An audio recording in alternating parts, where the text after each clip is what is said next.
Parents take sister on vacation instead of me, and she ends up ruining it all. My folks took my sister on a vacation instead of me. Later, she wrecked the family trip and ended up in jail. Now they finally see her for who she really is. I'm Jake, 23, and I've got a younger sister, Molly, 18, who I swear is the devil in disguise. I've spent years trying to get my parents to see the truth, but they never believed me, until now. For context, my parents and I always had a bit of a rocky relationship, mostly because of Molly. My parents absolutely adored her because my mom had a miscarriage and lost the baby, which messed her up pretty bad.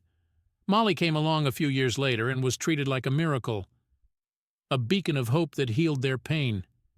They showered her with attention and affection, making her the center of our universe. Now, let me be clear.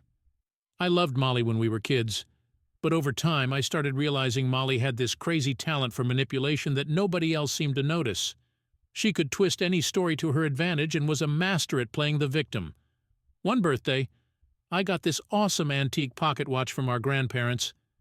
I was thrilled because Grandma said it was a family heirloom, but Molly, being her jealous self, kept pestering me to share it.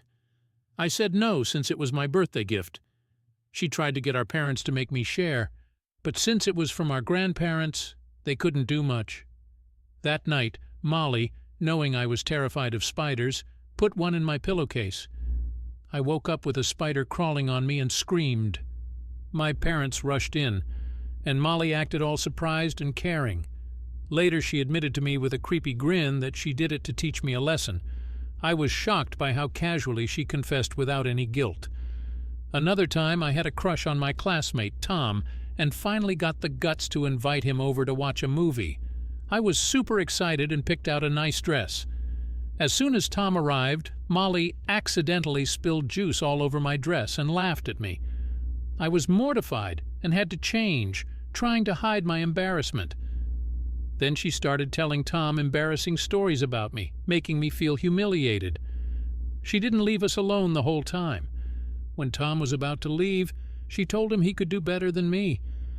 Tom, who had been uncomfortable the whole time, left in a hurry. I couldn't believe how cruel and cunning Molly could be. Over the years, I told my parents about her antics, but they always said she was just young and naive. They couldn't see her for who she was. Whenever I complained, they dismissed me as the troublemaker. So I eventually stopped speaking up. Molly remained their favorite, while I always felt like an outsider in my own family. I focused on my studies, got into a good college, and moved out. But every time I came home, Molly made it clear she hated having me there. She'd ignore me, refuse to talk, and always tried to make my visits miserable. She'd mess with my stuff, pretend to borrow things, and often break or lose them. My parents did nothing and urged us to get along. So I started avoiding home during breaks, making excuses to stay with friends instead. My parents didn't mind and chalked it up to me being independent. When Molly graduated high school, she didn't have the grades for college and went to community college instead, staying at home. Now I work for a multinational company in San Francisco and love my job. I keep in touch with my parents occasionally, but rarely visit home and have no contact with Molly. Now here's the story. My dad had a near-fatal heart attack recently. Thankfully, he survived and was rushed to the hospital. When my mom called, I immediately booked a ticket and flew home. The doctors prescribed a bunch of medications and told him to start working out. Since being discharged, he wanted to spend more time with us and felt lucky to be alive. I understood, so I spent a few days at home. My job allows remote work, so it was no problem. However, Molly was visibly pissed that I was back. I avoided her because we were older now and I didn't want to argue after Dad's heart attack. One morning during breakfast, Dad suggested a family vacation since it had been a while. I had my doubts, but agreed for his sake. Molly wasn't thrilled, but had no choice. Dad made all the arrangements, and I planned my leave from work, telling my colleagues not to contact me. We got to the airport, and that's when things went south. I found out my flight ticket had been canceled. Dad looked confused, insisting he had booked and paid for my ticket. When we checked, out of the 4 tickets, mine was the only one mysteriously canceled. I looked over at Molly, and she had that sly grin on her face. the same look she always had when she pulled one of her dirty tricks. I knew right then and there she had canceled my ticket. Probably used Dad's computer or something. I started yelling at her, but she just stood there smiling. I told my parents it was Molly's doing, that she never wanted me on this family vacation. Instead of believing me, Mom immediately dismissed my claim. "Your sister would never do something like that," she said, giving me a cold stare. She went on to tell me to stop being jealous and that it was just a freak accident my ticket got canceled. Dad tried to calm things down, saying it might have been an airline mistake and not to blame Molly. I was beyond frustrated that they couldn't see what was right in front of them. There was nothing I could do. My ticket was canceled, and there were no other flights that day. Sure, I could have flown out the next day, but the idea of traveling alone and then sharing a room with Molly wasn't appealing. I had hoped she'd grown up, but clearly she was still the same manipulative brat. Dad suggested we all go back home and plan a new trip, but then he started talking about how long it had been since he'd had a vacation. Mom agreed, saying I travel a lot for work and wouldn't miss much. Their comments stung. It felt like they were okay with leaving me behind. So I told them to go ahead without me. They didn't need much convincing and readily agreed. Standing alone at the airport as my family headed off was a punch to the gut. I went back to San Francisco, determined not to let it ruin my time off. I reconnected with old friends, read some books, and turned my break into a solo staycation.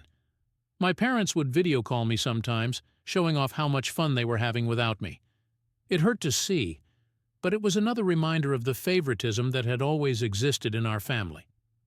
A few days into their vacation, I woke up to several missed calls from Mom. I immediately called her back, worried about Dad's health. She picked up, sounding extremely distressed. She told me something troubling had happened. Dad's essential heart medications were disappearing day by day. Given his fragile health, this was a serious issue. They were in a foreign country and unsure if they could get the same meds there. They searched their room but found nothing. Mom went to Molly's room to borrow some sunscreen and found all the missing meds tucked away in her bedside table. It was a chilling revelation. Mom called Dad over, and they found all the meds that had gone missing. I guess this was when the truth finally hit them. Their beloved daughter had been putting Dad's life at risk. Mom's voice shook as she asked if they should confront Molly. I told her not to say anything until they were back home. They needed to gather their thoughts and evidence. I knew Molly would come up with some excuse if confronted now. But something must have happened that night. I got a late-night call from Dad, his voice trembling. He told me Molly was in jail. Apparently, when they confronted her, she threw a massive tantrum, hurling objects and shouting insults. She accused Dad of booking a ticket for me and threatened them, saying she'd make them regret keeping me in their lives. The situation escalated until hotel staff called the police. Molly refused to calm down and insulted the officers, leading to her arrest. Desperate to get back home after Molly's release, my folks tried to reschedule their flight, but their plans got wrecked when they found out their passports and wallets were missing. Turns out Molly had either hidden them or tossed them away. So there they were, stranded in a foreign country with no money and no passports. For the first time, my parents started to see Molly for who she really was. Mom, who always defended Molly, was now begging me to help. They didn't have any money or documentation to fly back. I told them not to worry and that I'd send them money through Western Union, but they had to find their passports first. I was sure Molly hadn't thrown them away. Finally, after hours of searching, they found the passports hidden in Molly's luggage. It hit them hard. Their miracle child had put them in this mess. They finally realized I had been right all along about her antics. They were grateful I was helping them despite everything. They apologized for their behavior.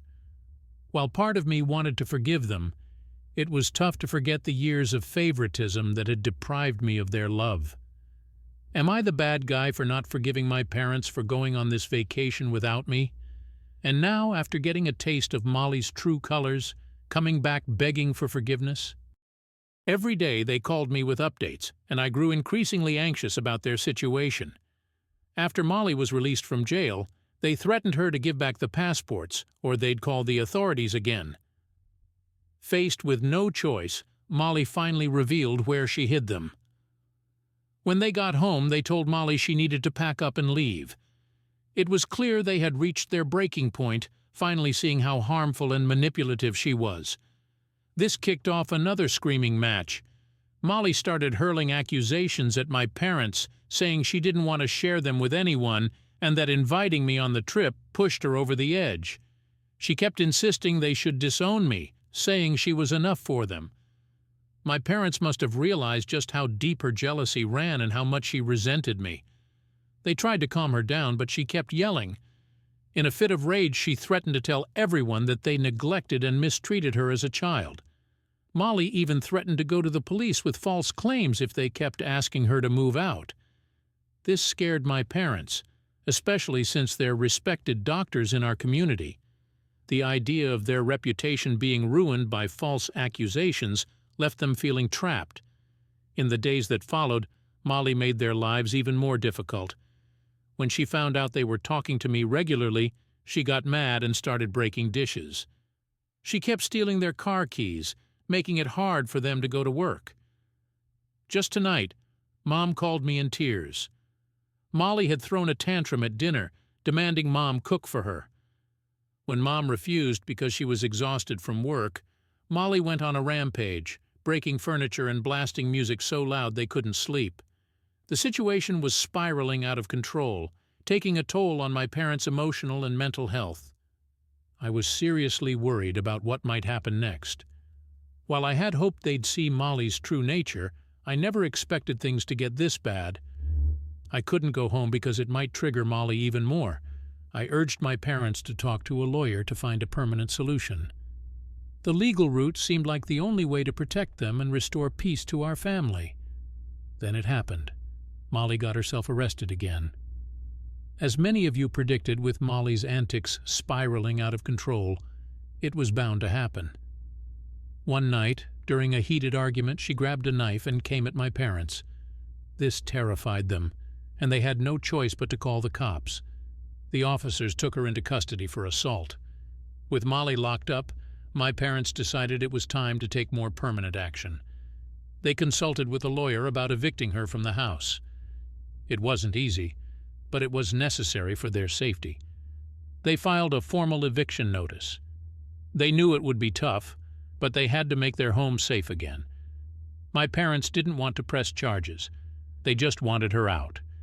They bailed her out of jail and handed her the notice, explaining why she had to go and when she needed to leave. My folks made sure everything was done by the book so Molly couldn't fight it. Next, they went to court with their lawyer to start the eviction process. It meant suing Molly, which was incredibly hard on them. Taking their own daughter to court made them feel sad and guilty, but they felt they had no other choice. The court issued an order that Molly had to leave the house. If she didn't go on her own, they had the legal right to force her out. Molly is supposed to be out by next week.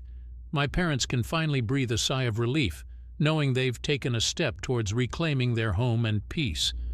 It's been a tough road, but they hope things will get better once Molly moves out.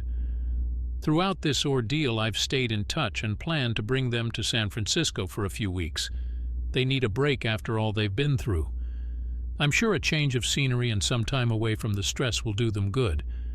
Plus, it'll give us a chance to spend some quality time together.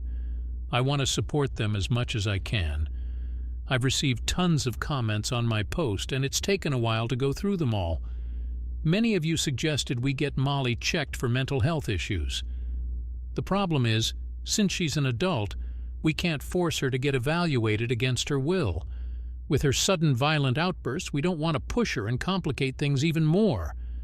As I mentioned before, my parents flew down to San Francisco to spend some time with me. They needed a break after the last few months of chaos. Yesterday evening, we sat around the dining table in my apartment, and my parents started opening up. Their voices were filled with regret. They admitted they had been blind to Molly's true nature all these years and begged for my forgiveness. Dad expressed deep remorse for not listening to me earlier. He said they never expected Molly to turn out this way and couldn't see the truth beneath her charming facade. Mom, in a rare moment of honesty, echoed Dad's sentiments. She acknowledged how wrong they were to dismiss my concerns about Molly. Her voice trembled with pain as she realized how they had failed me by favoring Molly. I appreciated their apology. I shared some painful memories of the years of torment I endured because of Molly. My parents were shocked and dismayed at the extent of my suffering. They realized how their favoritism clouded their judgment. They begged for my forgiveness for all those years of neglect. It was bittersweet. I had always wanted their acknowledgement, but it was still hard to accept. While it wasn't the ideal way to mend our relationship, it brought much-needed honesty and clarity to our family dynamic. For the first time in years, we were addressing the real issues that plagued our family. I told them it would take time to trust them again, and we all agreed to work through this together. As the days went by, my parents and I spent more time together, wandering around the vibrant streets of San Francisco, enjoying meals at local diners, and just soaking up each other's company.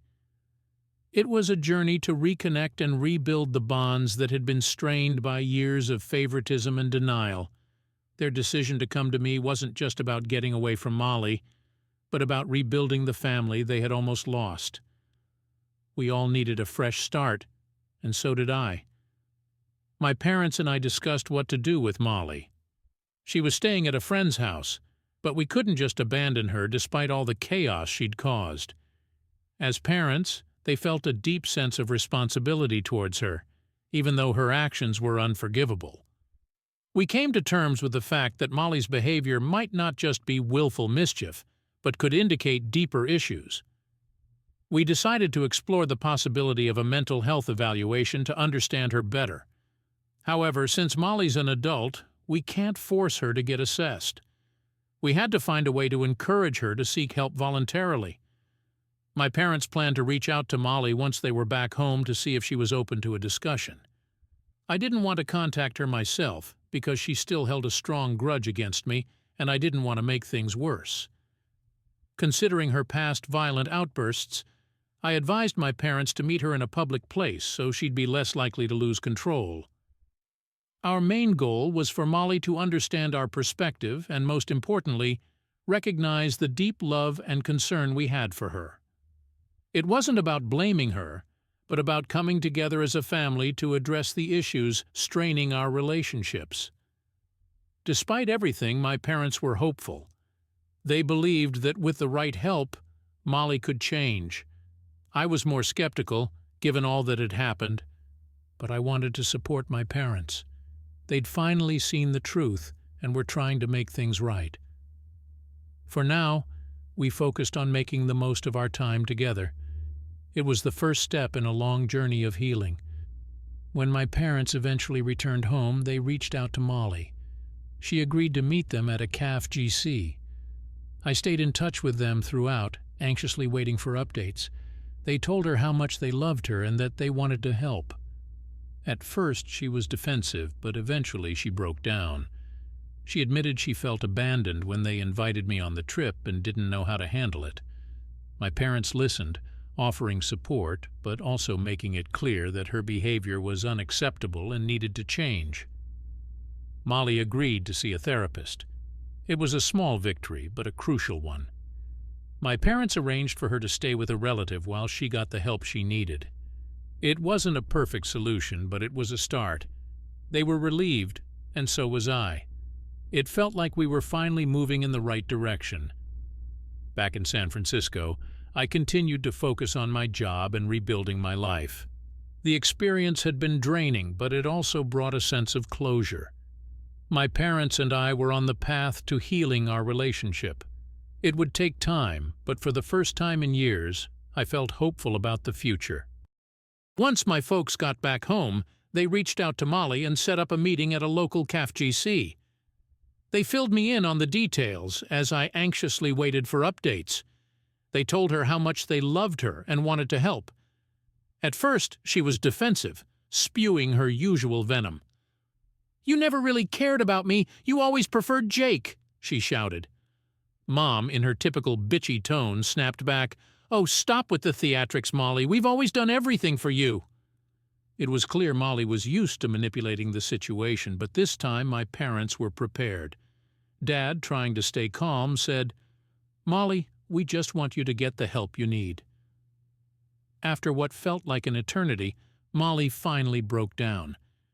She admitted feeling abandoned and didn't know how to handle it when they invited me on the trip. My parents listened, offering support but also making it clear her behavior was unacceptable and needed to change. Molly reluctantly agreed to see a therapist. It was a small victory, but crucial. They arranged for her to stay with a relative while she got the help she needed. It wasn't perfect, but it was a start. They were relieved, and so was I. It felt like we were finally moving in the right direction. Back in San Francisco, I focused on my job and tried to rebuild my life. The whole ordeal had been exhausting, but it also brought a sense of closure.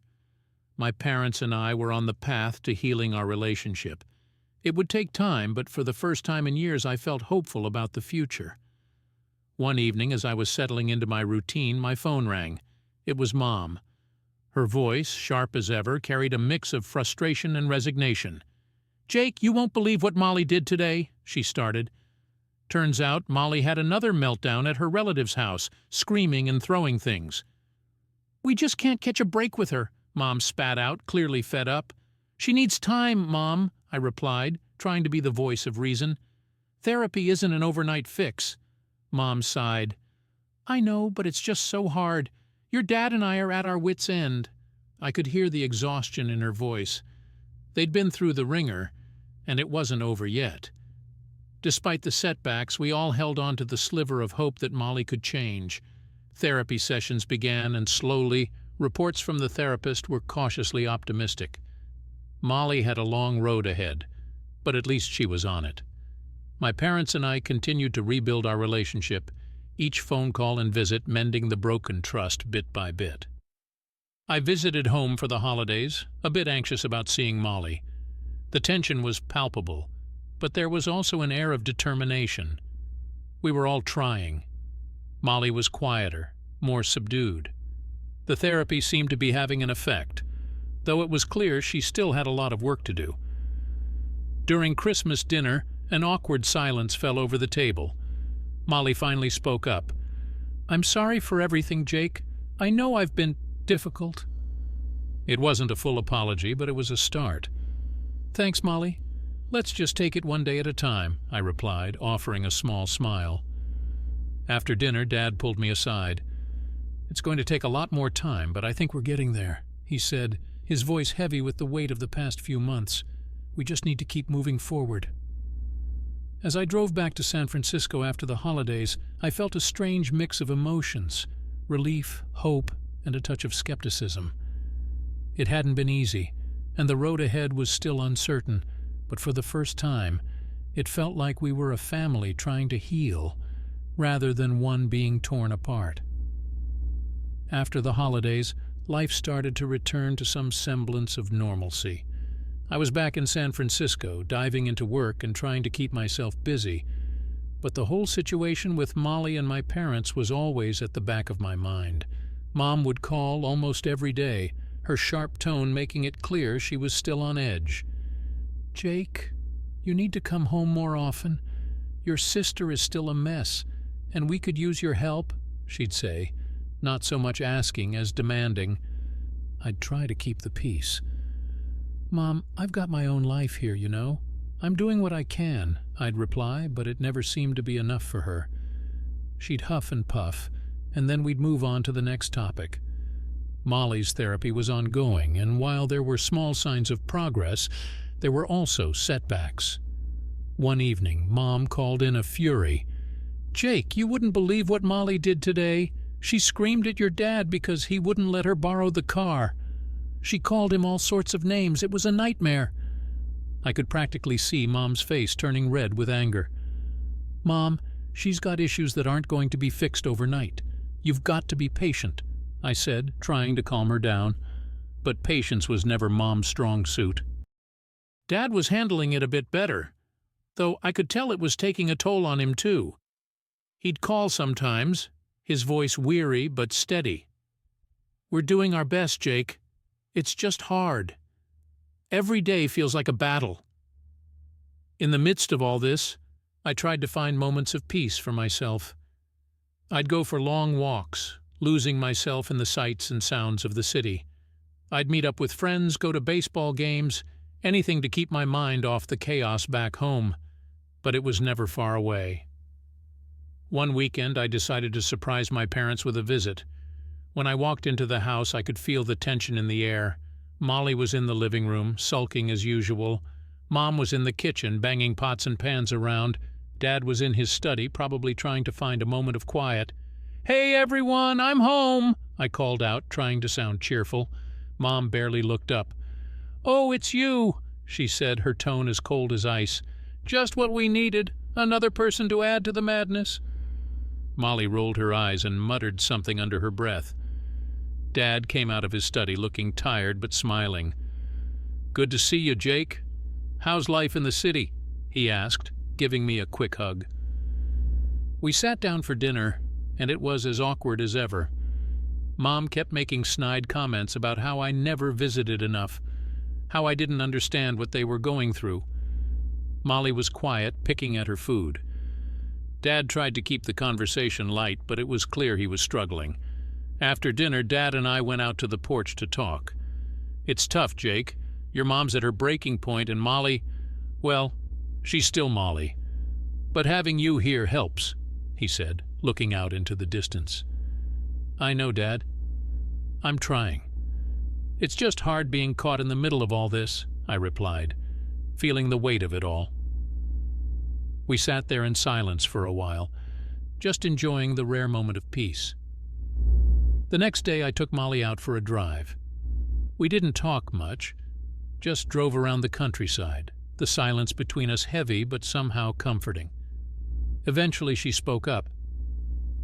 "I know I've been a pain, Jake. I'm trying to get better, really," she said, her voice small and vulnerable. "I know, Molly. Just take it one day at a time." "We're all here for you," I replied, hoping my words would sink in. It wasn't much, but it was a start. When I left to go back to San Francisco, things felt a little better. There was still a long road ahead, but it felt like we were moving in the right direction. For the first time in a while, I felt a glimmer of hope for our family.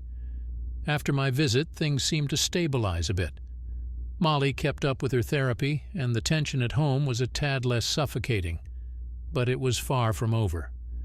Back in San Francisco, I was getting into my routine, but the calls from Mom never stopped.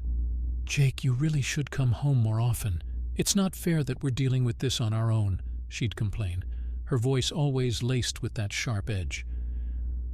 One evening, as I was unwinding with a beer and some football on TV, Mom called. "Jake, you won't believe what your sister did today. She had another meltdown, and this time she broke Dad's favorite watch, the one he got from his father." She practically yelled into the phone. "Mom, I get it, but you know she's struggling. Breaking things isn't right, but she's not doing it to be mean." I tried to reason with her, but I knew it was futile. "It's easy for you to say, sitting there in San Francisco. We're the ones dealing with the mess," she snapped back. I sighed, knowing this conversation was going nowhere. A few weeks later, I decided to visit home again. As soon as I walked in, the atmosphere was thick with unresolved tension. Molly was in her room blasting music. Mom was in the kitchen, her face twisted in frustration as she aggressively chopped vegetables. Dad was nowhere to be seen. "Hey, Mom," I said, trying to keep my tone light. "Oh, look who decided to show up," she said without looking up. "I suppose you'll be leaving just as quickly, too." Ignoring her jab, I went to find Dad. He was in the garage, tinkering with the car. "Hey, Dad," I said, sitting down on a stool. "Hey, Jake, it's good to see you," he said, giving me a tired smile. "It's been rough. Molly's trying, but it feels like 2 steps forward, 1 step back." "I get it, Dad. I'm here now, so let's try to make the best of it," I said, hoping to lift his spirits a bit. Dinner that night was another awkward affair. Mom's sharp comments and Molly's sulking made it clear that things hadn't improved much. After dinner, Dad and I sat on the porch again, "I don't know how much more your mother can take, Jake. She's at her wit's end," Dad said, staring into the night. "I know, Dad. But we can't give up on Molly. She needs us now more than ever," I replied, feeling the weight of responsibility. The next day I took Molly for a drive again. We drove in silence for a while before she finally spoke. "I feel like I'm always screwing up, Jake. No matter what I do, it's never enough," she said, tears welling up in her eyes. "It's a tough road, Molly, but you have to keep trying. We're all here for you, even if it doesn't always feel like it," I said, trying to be the supportive brother she needed. When I returned to San Francisco, I felt a mix of relief and guilt. Relief that I was away from the constant tension, and guilt for not being able to do more. Work was my escape, but the calls from Mom kept coming, each one a reminder of the chaos back home. One evening, Dad called instead. "Jake, I think it's time we looked into a more permanent solution. Your mother can't take much more, and Molly's not getting any better here," he said, his voice heavy with exhaustion. "What are you thinking, Dad?" I asked, dreading the answer. "I've been researching some residential treatment centers, places where she can get the help she needs around the clock," he replied. It was a hard pill to swallow, but I knew he was right. "All right, Dad, let's look into it together.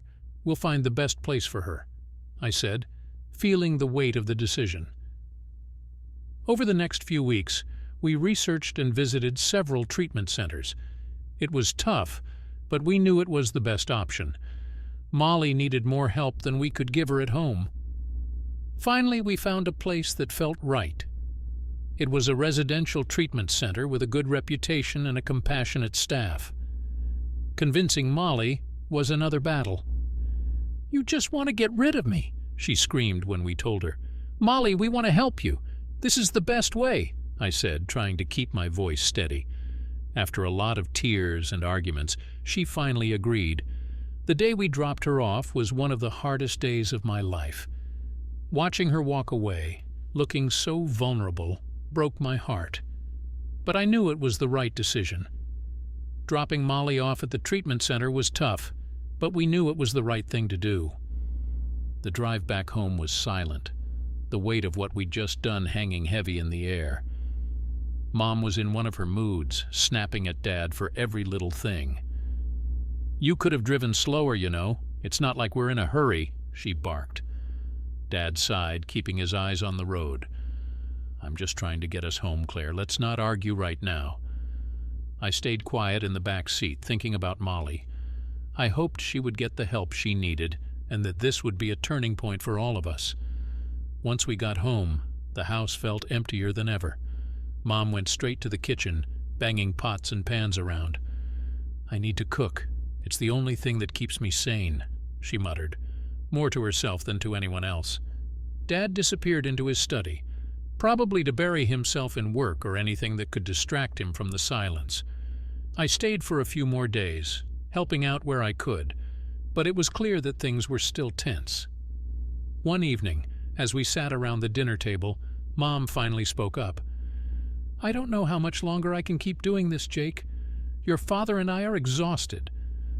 I looked at her, seeing the strain etched into her face. "I know, Mom, but Molly's in the best place for her right now. We just have to give it time." Mom huffed. "Time, huh? We've given her plenty of that already." Her tone was sharp, but I knew she was just venting her frustration.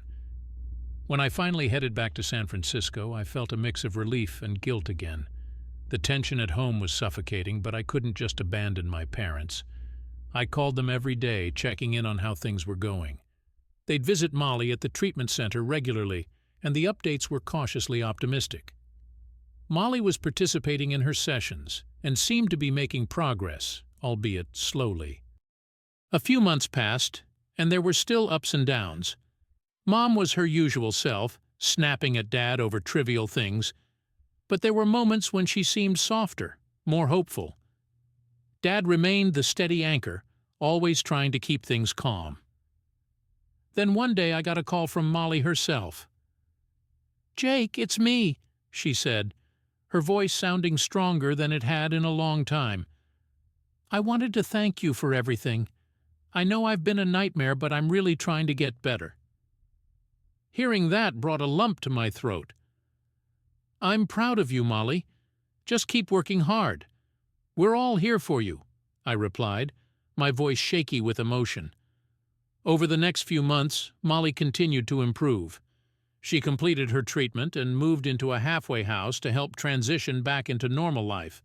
My parents and I supported her every step of the way. It wasn't easy, but we were all committed to making it work.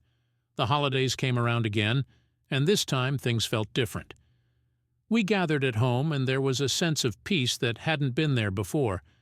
Molly was quieter, more reflective, but also more at ease. We all were. At Christmas dinner, Mom raised her glass. "To family," she said, her voice softer than usual. "We've been through a lot, but we're still here. Let's keep moving forward together." We all clinked glasses, and for the first time in years I felt a genuine sense of hope. It hadn't been an easy journey, and we still had a long way to go. But we were finally on the right path, and that made all the difference. As I drove back to San Francisco after the holidays, I felt lighter. The road ahead was still uncertain, but I knew we could handle whatever came our way. We were a family, flawed and imperfect, but strong enough to face the future together.